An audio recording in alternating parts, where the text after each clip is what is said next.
you very much, Mr. Tariq Ramadan. I'm sure you agree with me that it has been an intriguing and thought-provoking session. I'm sure by now you are confused.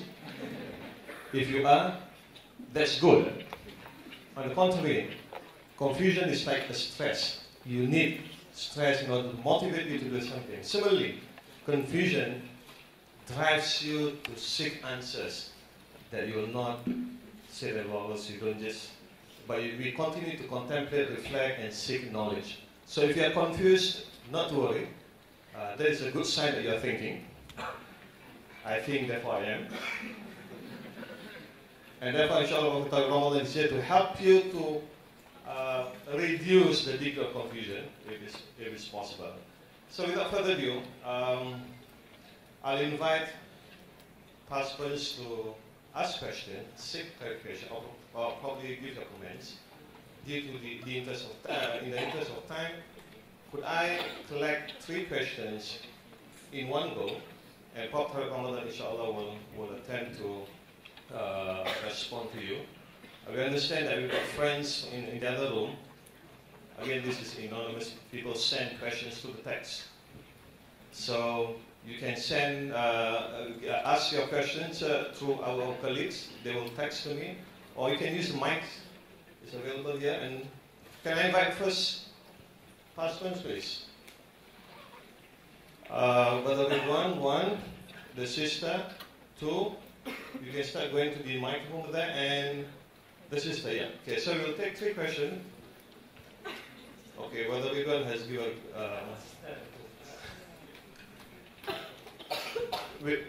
Brother Ridwan, can I invite the sister? Okay. Then we'll join. Please. Assalamualaikum. My name is Shahira, and I've read, Professor, I've read your book on ethics, and while there are a lot of ideas that are repeated, the same question came up after I read the book and after listening to your talk today, which is how exactly do we carry out this process of discussion between Islamic scholars and experts from different fields? Because I feel like in Singapore we do have this divide, where we divide knowledge between secular and religious. And I think as the students in this room can testify, the student from this school. So I feel like there's also this question of authority when you have a scholar to come and discuss with a secular expert. Who does the scholar speak for? And what is his authority? Because often I think it's going to be a man who will discuss these issues with other experts. Thank you. Thank you. Shana, you read my mind. I've got the same questions in my mind. Good. Can I invite the next? Yes. Yes.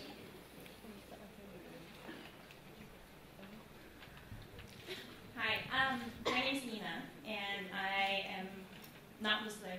I am actually not Singaporean. I come from Korea, and I am very much into women's rights issues and what is going on in the world regarding development and human rights issues of women. And recently there has been some discussions about family planning. Bill and Melinda Gates Foundation is having this huge initiative on encouraging family planning in developing parts of the world. And I know in Christian community at least, it's a very polarizing discussion topic, but I wonder what Muslim community is thinking about this issue and what your personal take on this issue. Thank you. Thank you. What is it? Bismillahirrahmanirrahim. Brother Tariq Ramadan, as a philosopher, you've just succeeded in asking more questions and provoking everybody to be even more confused than ever. And probably we can expect that, looking at the way this topic of this lecture is couched very much in the context of Western philosophical thought. We have ethics there and we have postmodern society. But while you're deconstructing the entire our own framework of thinking, and I'd like to ask you this question. What's the place of philosophy in Muslim learning? And I think this would be useful for Muslim academy. There are people in the past who have said that in the post-Mu'tazila era, philosophy had done a death in the Muslim world, and that there's very little work done in philosophy.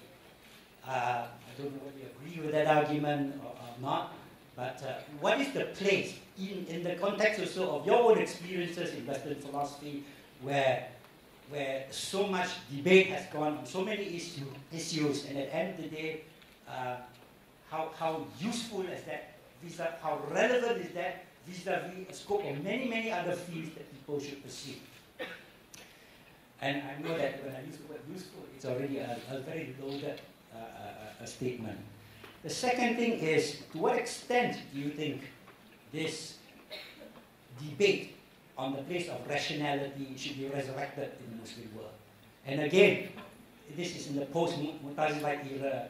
It would appear as if the issue of reasoning had fallen in stature vis-a-vis an acceptance of this Ghazalian idea of, well, there's an extent to which you can really argue and debate on certain issues beyond which it is speculative.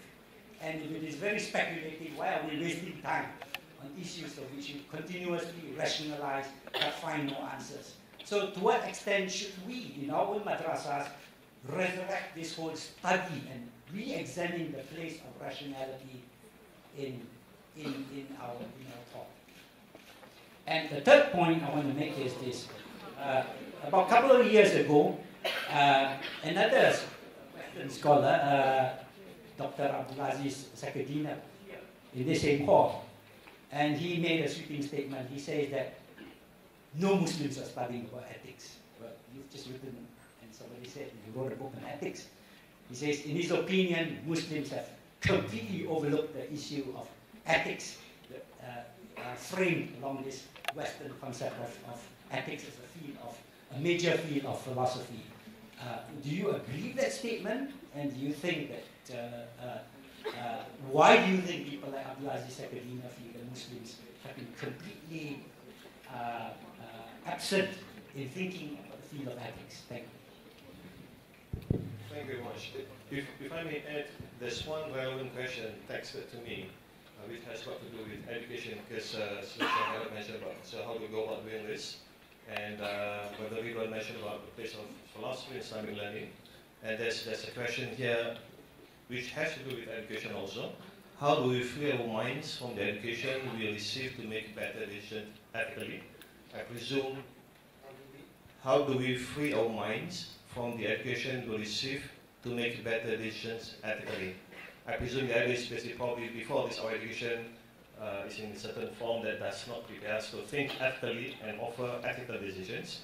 So question related to education, there are plenty of questions related to education, so you may want to question this.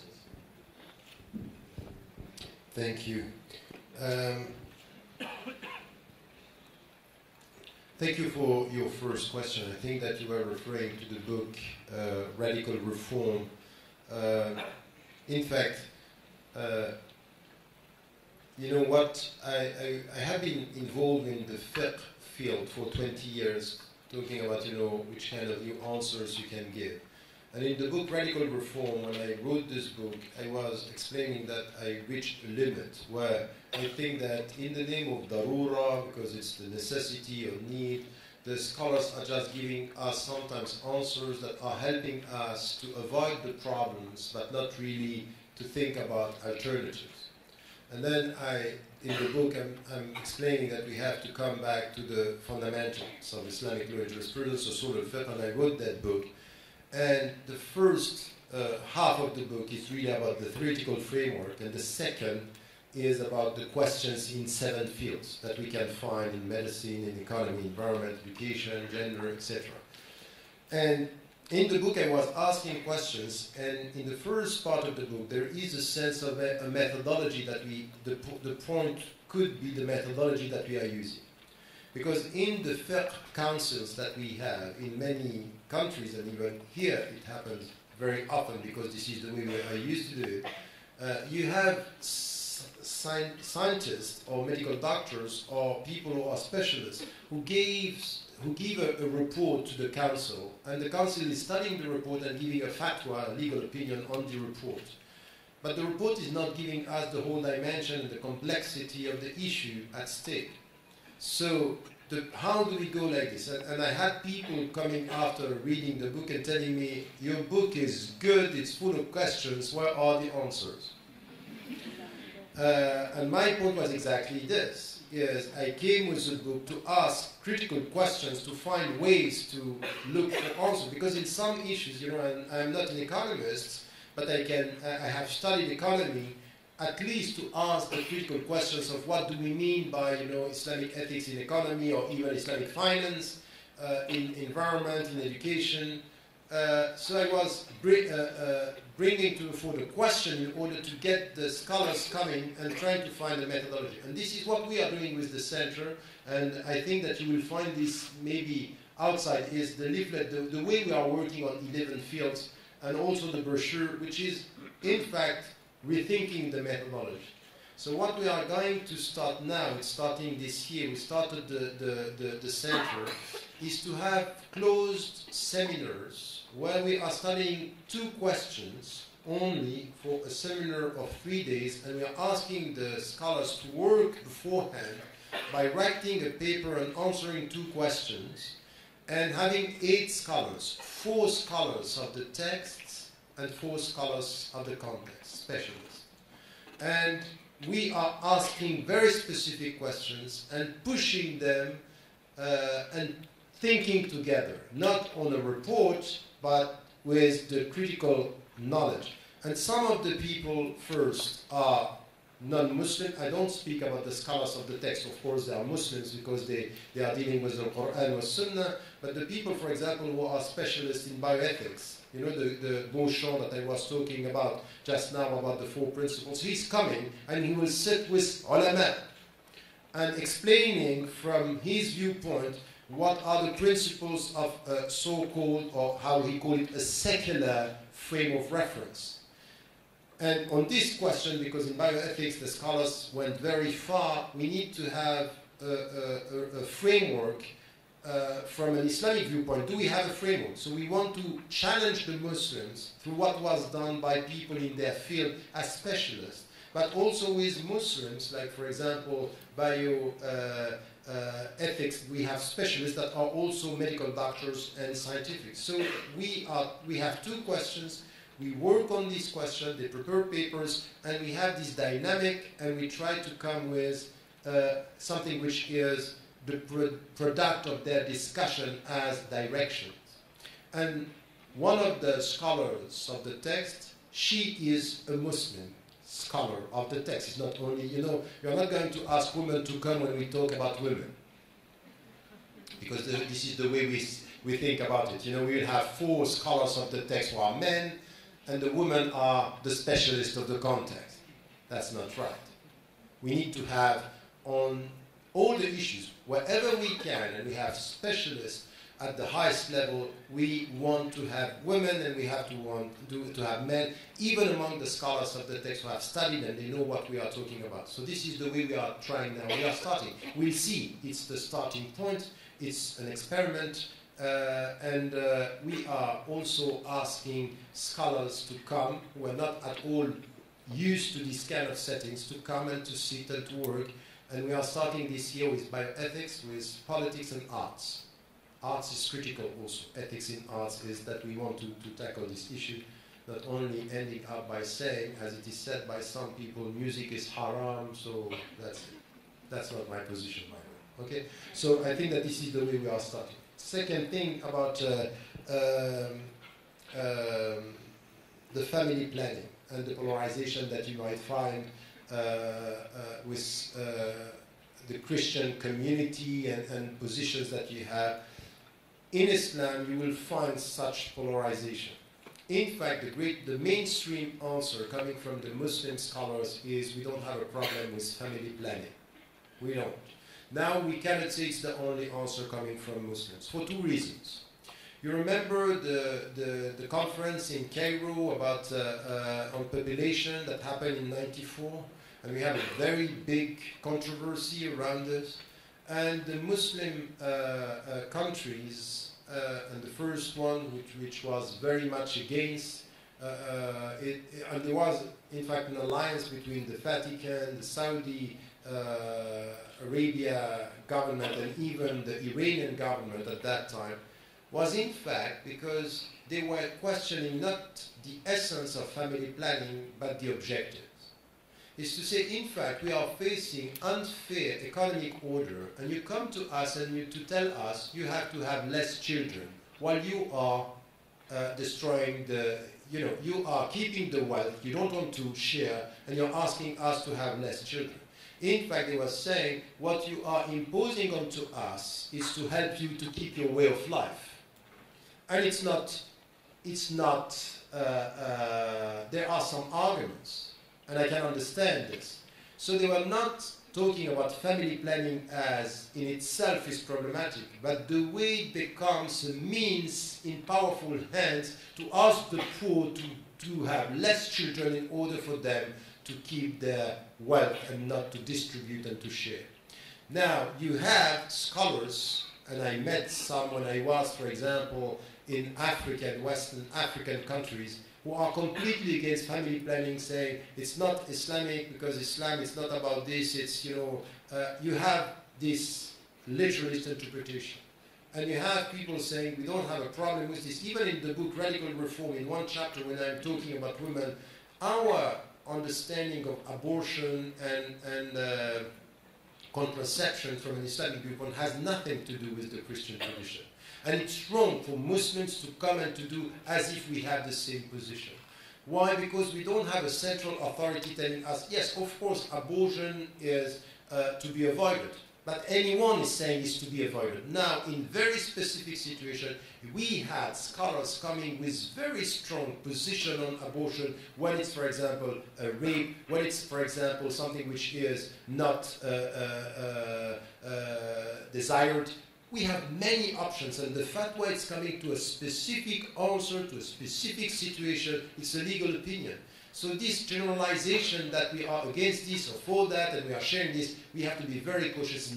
It's not as simple as that. So family planning in itself, it's not a problem for the mainstream Islamic position. Depending on what are the objectives, why are we doing this? This is a good question in our world today. And second is, how is it going to be implemented? How are we going to involve the families? All the methodology and the strategy is very important.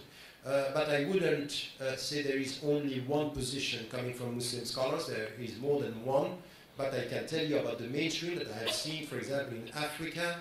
But once again, I wouldn't buy anything which is coming from the West, pushing the poor country to think about family planning when they are not ready to re-question the way they deal with poor people in the world, to exploit the population and tell them, do please have less children. Because our world is going to be destroyed. I'm sorry, the American way of life is destroying 100 more than the very simple life of an African family with 10 children. At the end of the day, this is the true question. So we don't have to extract this from the overall picture, even though it's very important to have a religious answer on this. We don't have this problem from an Islamic viewpoint. About the third question and the philosophy in our tradition, it's true that something happened in the Islamic history of thought when, for example, many scholars were at one time, and the one who was very much taking this position, the one who was known, by the way, he was misunderstood on many things that he said, is Abu Hamid al-Ghazali in the 12th century, when he rejected philosophy by saying, philosophy is the way you try to get truth through rationality and you don't rely on revelation. And I think that we have to reconcile the Muslim mind with philosophy. And what is philosophy? Well, philosophy, the starting point of philosophy is asking the right questions about life. Why? And in which what I was talking about today. And very often, you know, for example, I wrote a book, which was in fact a book reconciling my life as a professor of philosophy, because what my first PhD was in fact on philosophy, on Nietzsche's philosophy, and I wrote the book The Quest for Meaning, which is in fact reconciling the deep question of the deep philosophical question with something which is my own tradition, and beyond my tradition, many other traditions. And many Muslims, they didn't understand the book. They say it's not enough Islamic. And they are themselves accepting what is done to us by the West. You, as a Muslim intellectual, you only speak about Islam. You only speak about the Quran and Sunnah. That's wrong. The very essence of our take on medicine, on science and philosophy is if you are a Muslim mind, you speak about everything. And in a free way. Of course you have your ethics as Muslims, but we are not scared of knowledge. We are scared of knowledge if we are not confident with our principles and confident with our belief. And I think that this is where we need something which is reassessing philosophy as a way of thinking, not to put rationality against faith, but to get a deep faith with a very sharp mind and intellect. I think that we need to reconcile mind and heart in the whole process. And what you were saying about, resurrected the whole discussion about rationality, it's important as well. Because, even the one who we are saying was against philosophy, Abu Hamid al-Ghazali, was saying once, and I keep on repeating this statement because it's very important, الرسالة وحي خارجي. The revelation is an outward revelation. والعقل وحي داخلي. Meaning, my intellect is an inward revelation. So there are things that are coming from my rationality that not at all. Sharia, which is the path towards God, it's all good. What is coming from the legal system, the spirituality is all good for human beings. And this could come from our rationality. Our rationality is not acting against our belief. Our rationality is confirming. If we use our rationality with sharpness, with understanding, and we try to get the ethical answers, that's not against our faith. And we have just to get something which I would say it's important. The wrong use of rationality is arrogance. Arrogance means with my reason I can get truth, and my reason is autonomous. The way, even now, scientists are dealing with rationality is to say we need to be humble with our rationality. That we know that there are limits. So I'm always saying to my students, you need to reach something which is very deep, which is intellectual humility. Intellectual humility is do as much as you can with your reason, but there is one point where you know there are limits, that you cannot get everything. So intellectual humility means there is something that is coming with your heart. And the first experience of intellectual humility is love. It's at one point you cannot give me the rational reason of your love. Why him? Why her? Why your parents? Why?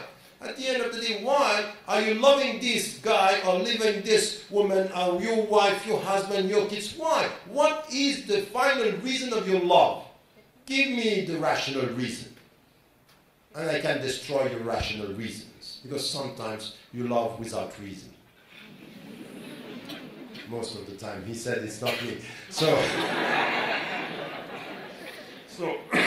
that's a very important reality. Humility and rational, intellectual humility. There is a second point which is important.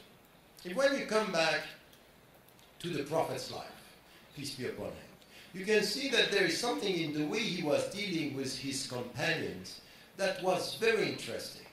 It was not, I tell you and you obey. Of course, when it was coming from the Quran, it was, I tell you and you obey, because I obey myself.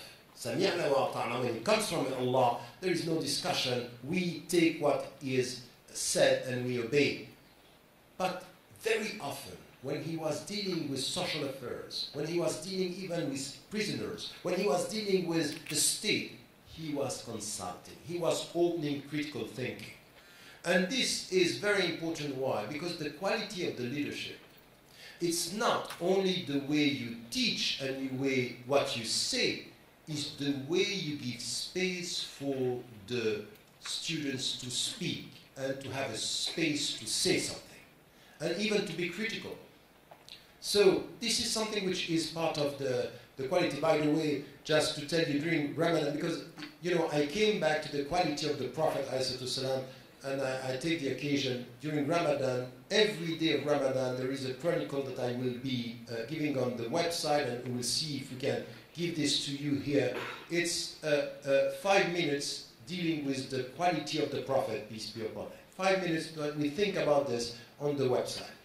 One of these qualities, exactly this one, what we are talking about, is the way he was opening a space for the people, the companions, to speak and to be critical. And this is our reconciliation with minds. This is our reconciliation with thinking, being critical. And this is where our schools, our institutions should also open that door and follow the Prophet, peace be upon him, on this. So this is something important. When the scholar that you were mentioning is saying no Muslims are interested in ethics, I think it's an overstatement. It's not really true. We might not have today people who, in fact, are specifically talking about Islamic applied ethics. We want to open this.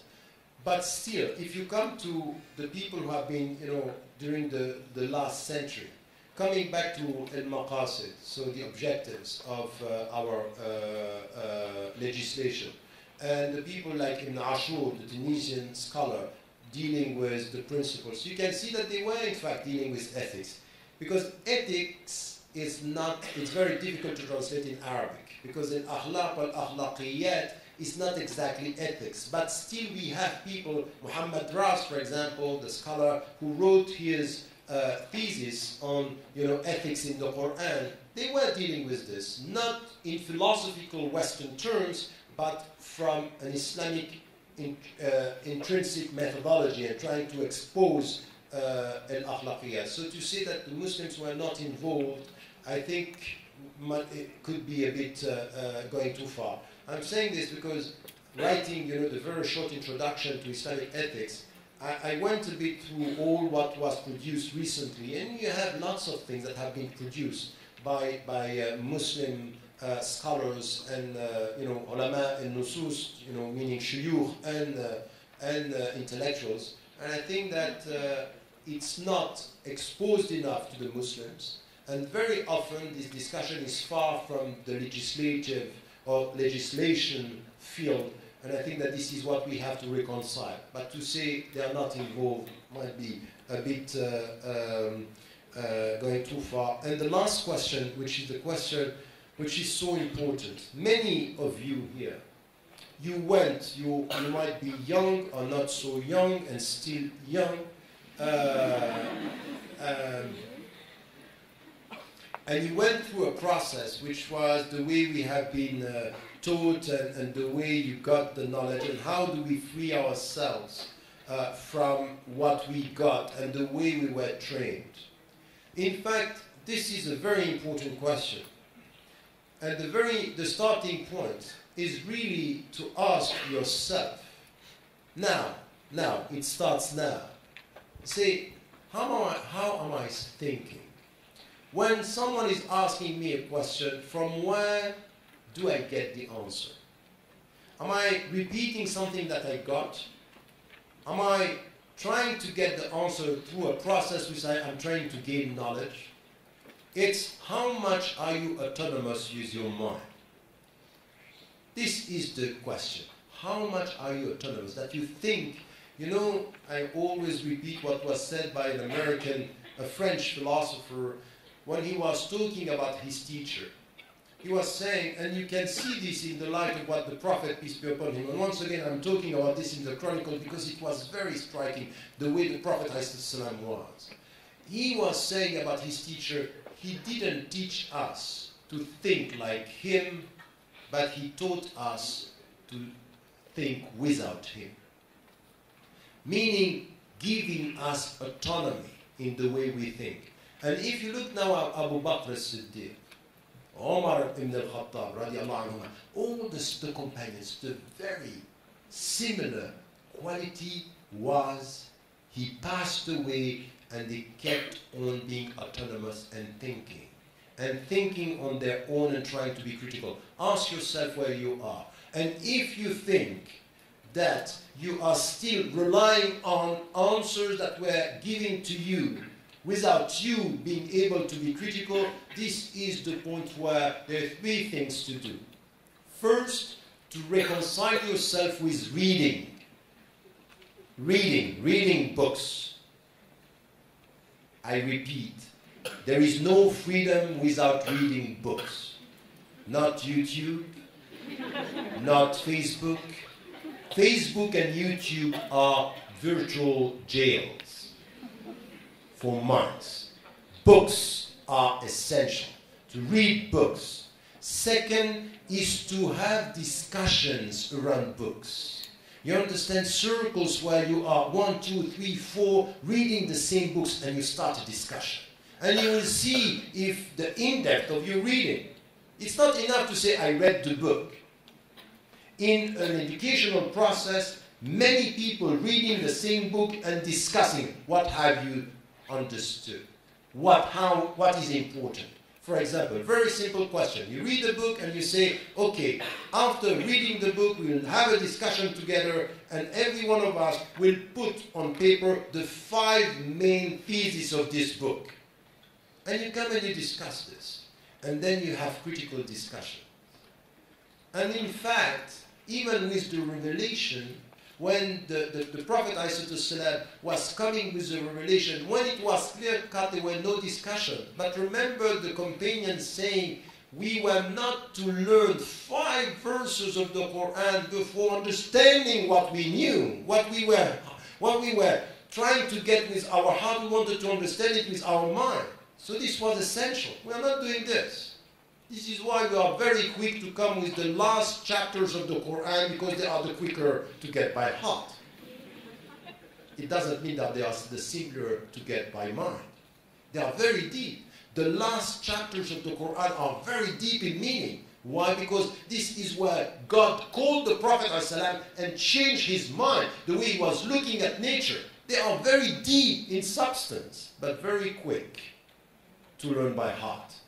And this is why we can be superficial in our understanding of the Quran. So let us come to these circles where we are teaching and reassess. Reassess what you heard and what you knew. And through this process of having critical discussion, this is where you improve. You liberate yourself from bad habits with your minds to recreate a sense of critical thinking. But you know what? At the end, and this is the 3rd time which is necessary, if you want to free your mind, it takes time and effort. It's not an easy process. You cannot be passive with critical thinking. Once again, it doesn't match. To think not like your teacher, but to think without your teacher. This invites us to reconcile our very notion of authority, which our sister asked just now. I thought probably with Ramadan they want to emphasize again the point. It is already 10:08 p.m. I do not want to end the session because I know there are plenty of questions. Neither do I want to extend too long because it's already late night. I'll make an ethical reconciliation here. We'll make one last round of questions. Anyone who has a burning question, without which you may not be able to sleep tonight, please raise your hand. I will allow one last question of probably 3 questions, and then we will quickly, yes please, I'll invite Dr. Ramadan to quickly respond to questions. We've got a mic over there. Anyone who wants to, can I see hands? The brother back there. Anyone else?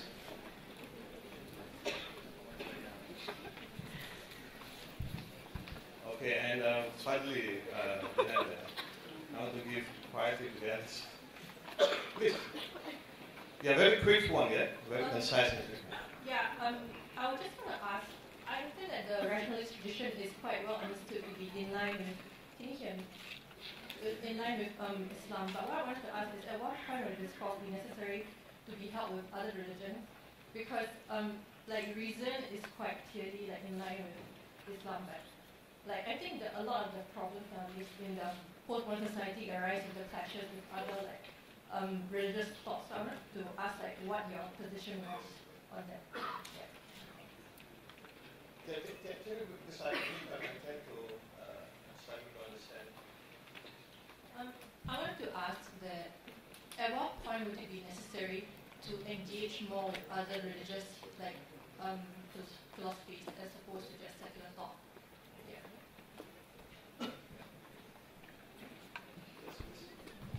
Hi, Assalamualaikum. Prof, just now you mentioned about the three sources of our behavior. God, natural, humanity, and rationality. But natural morality or humanity, as we know, different, even primitive societies show different natural predispositions towards even issues like incest and homosexuality and primitive societies. So even that, the morality differs. And rationality, Imam Ghazali, his mind might produce something that is close to the revelation, but my rationality might not. Ultimately, shouldn't the ultimate barometer be revelation? Shouldn't God be the ultimate arbiter? And as an extension, if madrasas do teach the proper Quran and the Sunnah, wouldn't they naturally produce the most ethical and the most contributive students? Thank you. Yes, sister.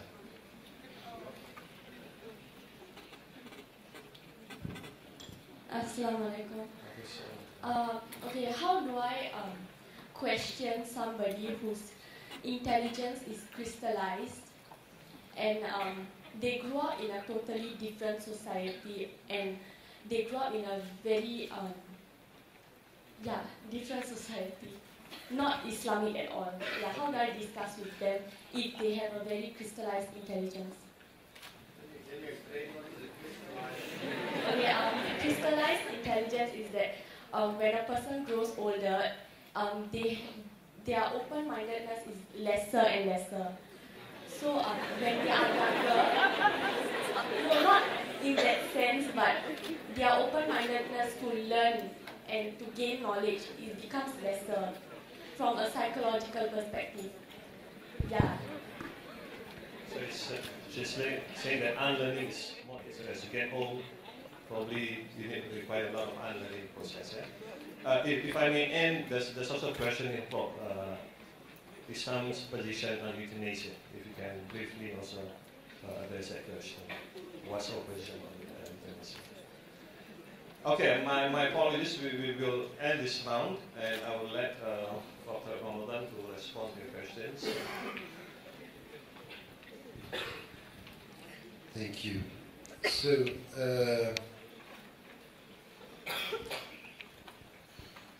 yes, I was talking about reason and the secular minds because, in fact, the nature of the topic, talking about postmodern minds and postmodern eras, of course, dealing mainly with the product of the secular or secularization and what and in which way was modernity was challenged through the postmodernist approach. This is why I was talking about this.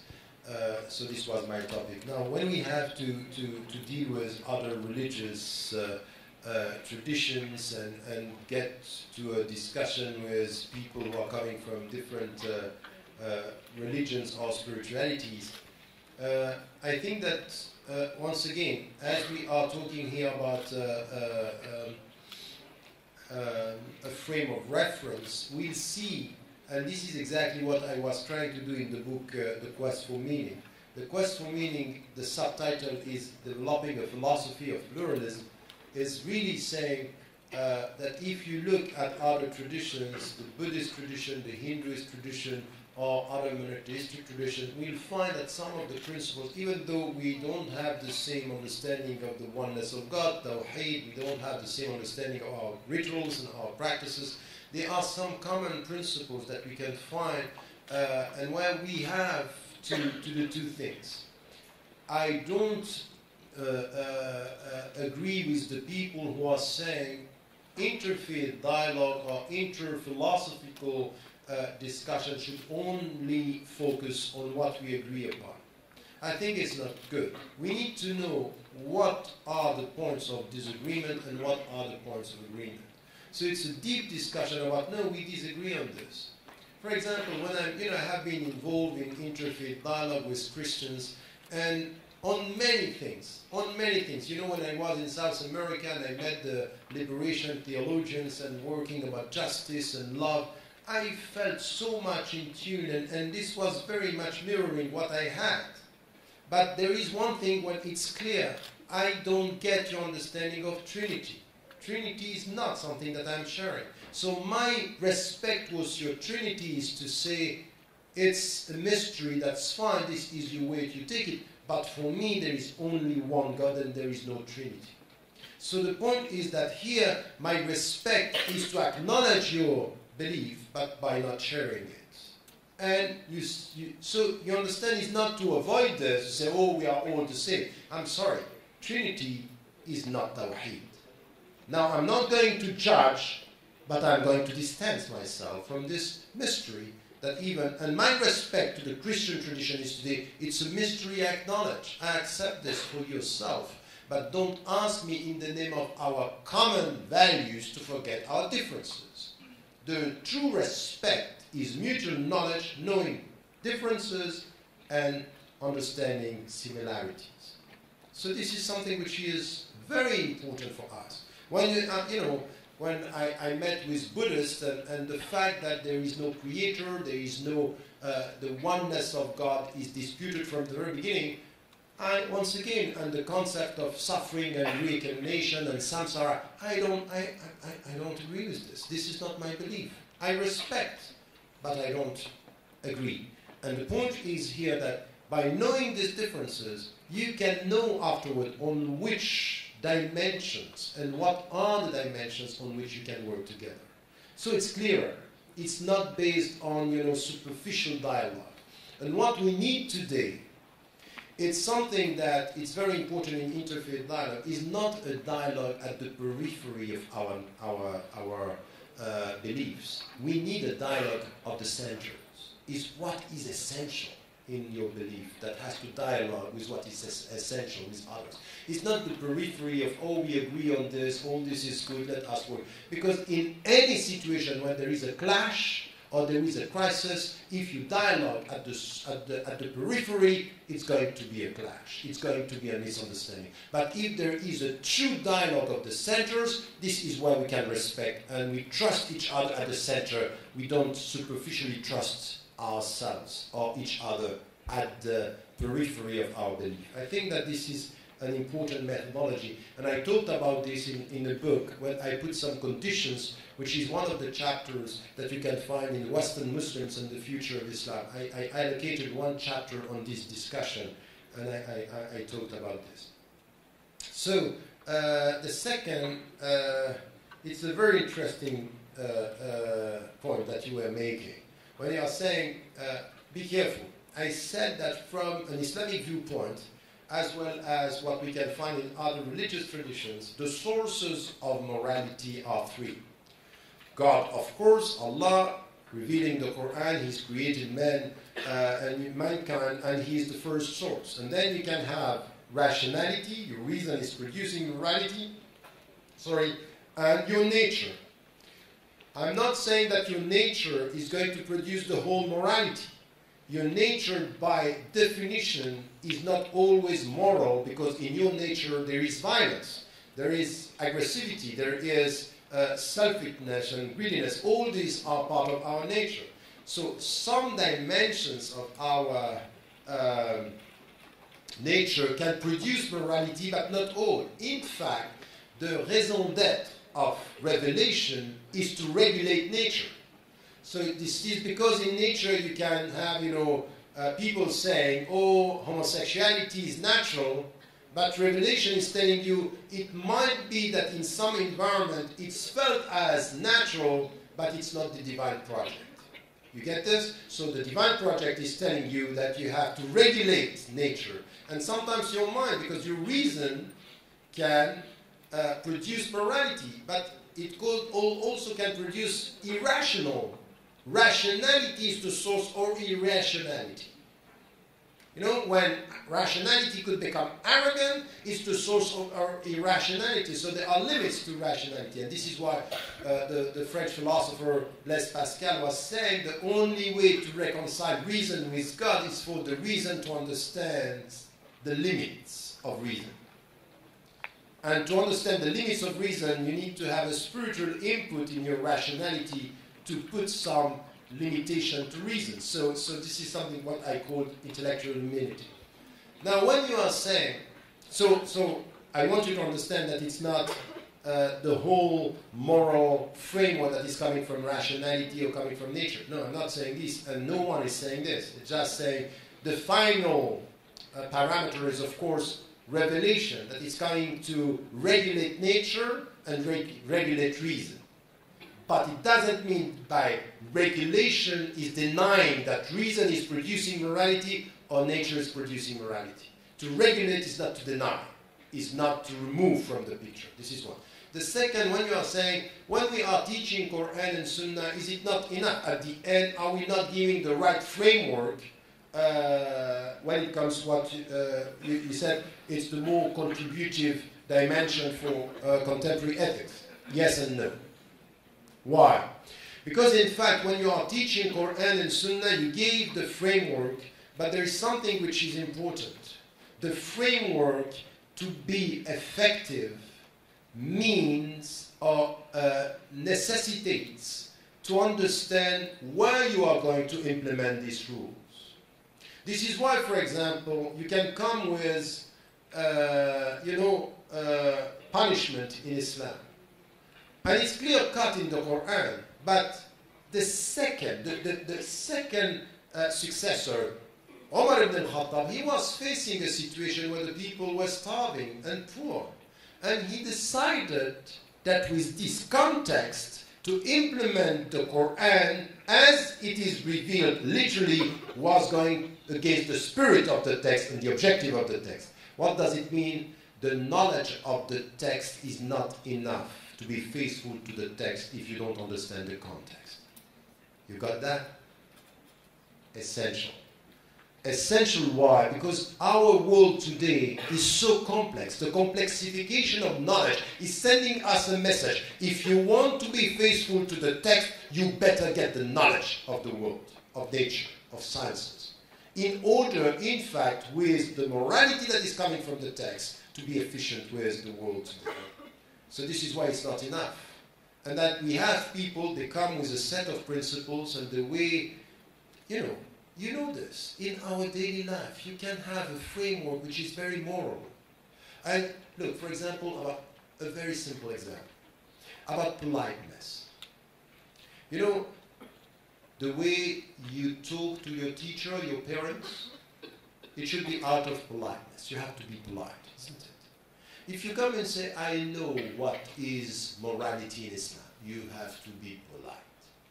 And you go to a student, and this student in his life, the only way he was talking to his parents, or the only way his parents were talking to him, was by being violent, insulting him, not giving him his dignity. And you come with the principle you don't understand his story. And you can say, be polite. I say, what do you mean? He cannot understand what you say. You got the knowledge of the principle, you don't have the psychology of your students. In fact, you can say whatever you want, you are going to be a bad teacher because you don't understand your student. Isn't it right? Some scholars today are dealing exactly the same with the world. They come with the principles, they don't understand the psychology, they don't understand the society. And they are out of touch. Now the question is, who is responsible? We can sit here and say the scholars are wrong. Or we can say we are collectively responsible for changing this state of affairs. Why? Because we need to have people understanding. In education, it's so important. And then you come back to the Prophet ﷺ, and you understand, you know, the guy who came and in the mosque, and he was, and the people were, the companions that were around the Prophet ﷺ, they were knowing the rules. You can't do this in the mosque. And they were going to beat him. And the Prophet ﷺ had the same principles, isn't it? The same morality. And he asked them, stop. Let him do and clean the place. One is thinking about the rules and the human being. Others are thinking about the rules, forgetting the human being. Who is right? The one who has the two knowledges. Not the one who was just coming with the framework. I want you to understand this. This is practical in our life, and it's not enough to come, I know the Quran, and I know the prophetic tradition, but I don't understand human being. I don't understand the complexity of the questions of today. So I'm taking time with this question because it's very simple, very simple examples, but they are deep in meaning, in the way we have to deal with our environment. I never heard about this crystallized intelligence, and I like it. That's very good. We are all in danger of having crystallized intelligence, but it's a nice way of putting it. To say to someone, you are stubborn, say, you have a crystallized intelligence. That's a good way of putting it. I will use that, I promise. Anyway, how do we deal with it's very difficult when you are dealing with people living in different environments. But I'm going to tell you something which is coming from philosophy. There is one philosopher, the French philosopher I was mentioning before, Blaise Pascal. And Blaise Pascal was saying there is an art in the way you convey an idea. It's the art of agreement. How are you going to agree with someone? And he said there are things that you have to avoid. And in fact, you know, it's becoming now a science in the way you communicate with people. But this is something which is very important even if you look at the way the Prophet ﷺ was dealing with people. In the people who were attacking him. And even the Quran, when he's calling people, it's always calling the people through something which is catching their attention.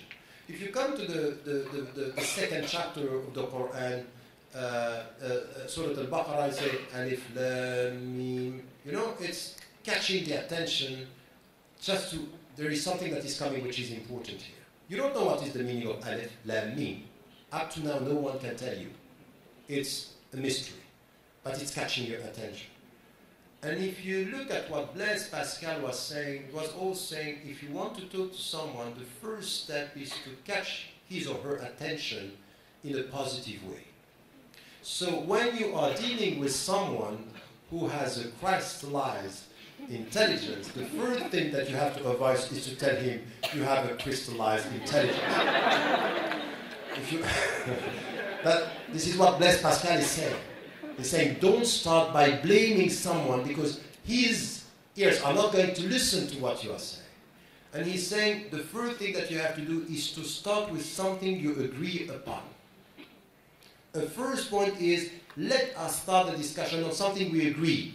He can or she can be, as you mentioned, but at the end, how do you start this discussion? From where? About humanity, beyond the reality. And this is why you have to be involved in this discussion. Sometimes you are wasting your time. You are not going to go nowhere. You are not going to wait anywhere. But sometimes you have to take time and to understand the psychology. This intellect, you know, the intellectual empathy is to put yourself in the shoes of the other, to try to understand from where he is looking at things. And the second thing that Blaise Pascal was saying is never tell someone you are wrong. Because once again, psychologically speaking, he's not going to follow. You say something which, and it's not only a psychological trick, it's something which is very deep. To say, from where you are looking at the issue, it's right. But it might be that it's not the only way to look at it. You get the point? which is they are mental structure that people are looking at something from where they are, and from where they are it's right. But from where you are, it might be wrong. So to give a sense, you are not stupid. You are not completely ignorant, but your knowledge is not complete. You understand the difference between you are ignorant and your knowledge is not complete? Anyone in this room will accept my knowledge is not complete. Anyone, sir, of course it's not complete, I'm not perfect. But who is going to accept you are ignorant? Nobody. It has to do with, you know, this way of thinking. Sometimes it could be because the people, this is the way they are thinking. But I wouldn't give up too quickly with people who appear to be like this. It will take time to understand. And I want to tell you something, that some people, where they are very strong against, when they are listening, they are very sincere in the way they are listening. And this is very important. Remember something, that the Prophet ﷺ said, the best among you before Islam are going to be the best with Islam if they understand it. In fact, this understanding. And you know, Abu Hurairah, 7 years in the company of the Prophet ﷺ, and he didn't say yes to Islam. Omar ibn al-Khattab, very harsh, and when he accepted it, when he understood it. So what do I mean by this? It's not for you to try to convert them to Islam, but to understand it's not because the people are tough by rejecting that they are not going to be sincere when they start to open up. But it means that in front of someone who appears to be close-minded and narrow-minded, it needs time. And once again, sometimes you are wasting your time. Sometimes you're just, okay, khalas, as we say. And sometimes you have to take time, and sometimes you don't know why something could happen that can change the mind. So it's an intellectual jihad, which is important. Last question about euthanasia, which is an interesting discussion, and we'll just summarize some of the points that were made by scholars. You know that there is not only one type of euthanasia. In fact, if we go very far in the complexity of the issue, you have at least 9 different situations. But the 2 main situations is what we call passive and active euthanasia. And you have passive and active, direct and indirect euthanasia. In Islam, if you are in a situation, for example, where the medical doctor is saying, it's the final stage, so the medical doctor is saying, it's the final stage, the woman or the man is going to die, and he or she is suffering very, very much. And if we give him or her morphine to ease this suffering, and it's going to accelerate in a passive way the final stage, this passive euthanasia is possible in Islam. So helping someone who is going to die anyway to suffer less. We don't have a problem with this in Islam. Now, if the medical doctors are saying he's not going to die, it's not the final stage, and he is suffering, and you go to kill him by saying, as you are suffering, we kill in an active way, the majority of the scholars, almost all the scholars are saying it's not possible from an Islamic viewpoint. So this palliative way that is helping the people to ease the way, there is something which is important in Islam, is that suffering in itself should not be celebrated. It's not because you are suffering more that you are better. We don't have this philosophy. So if we can ease the suffering, we do this with the condition that we are respecting life, that we are not killing. And if it's the final stage, as you are going to die, and the medical doctors, sometimes they have to give some morphine, and this is accelerating the process, but not decisively, which is someone who was not in the final stage is going to die. If he's in this situation, where it's the final stage, you can go for it. So you have many different issues in fa'al, in maf'ul, all this passive and active. You will see that the Muslim scholars were coming with answers that are very efficient and updated on the issue today, that sometimes you can go for it and ease the way for the people to suffer less, and it's the final stage. And sometimes, for example, you also have when there are devices and people are kept alive through devices, and there are two medical doctors saying if we stop, the people are going to die. In this situation, if two medical doctors are saying, listen, by the way, men and women, we don't need two women for one man, okay? So if they are saying, if it's going to happen like this, it's going to die, so we can stop it. This is also possible by saying, if they are kept only through the device, we can stop it. So all this, it's important because you can see that the Muslims were very pragmatic, based on Islamic applied ethics on the field, but listening to the medical doctors and moving on and coming with updated answers and very subtle answers, because sometimes it's very subtle. The situations that we have to deal with are very subtle. So thank you for this. And just one thing that I wanted to tell you to end. We came with, is co-organized with Kyle, and you are involved with Muis here. What we want is, if in one of the 11 fields that we are working on, some of people are equipped and they are interested by being involved in the dynamic of the center, trying to understand what we are doing and contributing through their knowledge, it's very important to try to be in touch with us, because we are trying to get an international network of specialists in 11 fields. So this is something which is important for us. So please go on the website, take this leaflet and be in touch with us. And as I'm always saying, and I'm always remember to remind that it's for our communication. You also have the website, tariqramadan.com, when there are articles and there are things that are around all these issues, and Kyle Center is also there. And during Ramadan, it will be also a way for us to be connected in one way, spiritually, if not physically, through the chronicles of Ramadan. If you have time to listen, it's 5 minutes per day, and just at the end, when you have listened to them, you just have to make dua for your brothers and the family. It's always good. This is always the best way to be connected, inshallah. Thank you.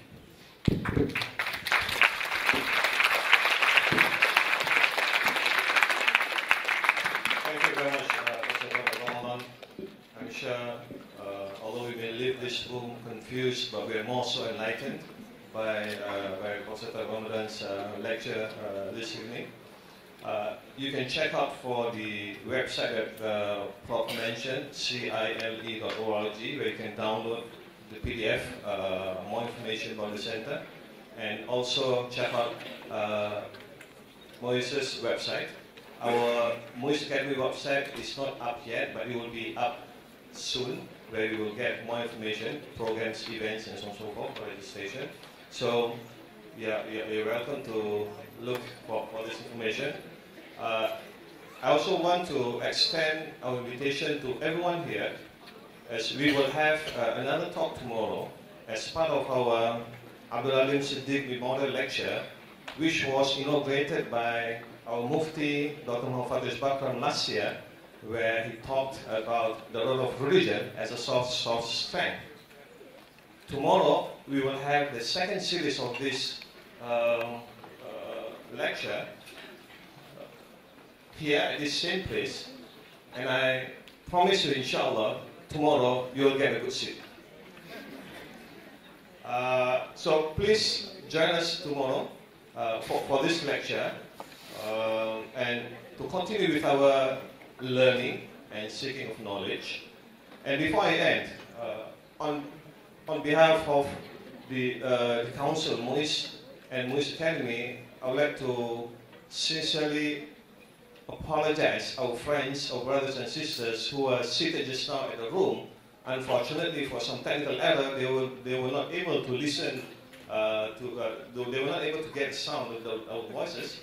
Although actually half an hour before the session started, we have checked and it worked perfectly.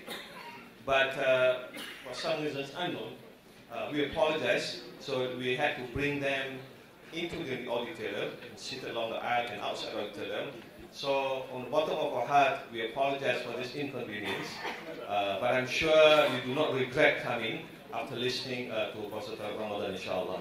So again, please join me in thanking Pastor Ramadan and the family for taking time to be with us. And with that, we now session with Subhanallah wa bihamdihi ashhadu an la ilaha illa anta astaghfiruka wa atubu ilaik. Wassalamu alaikum wa rahmatullahi ta'ala wa barakatuh.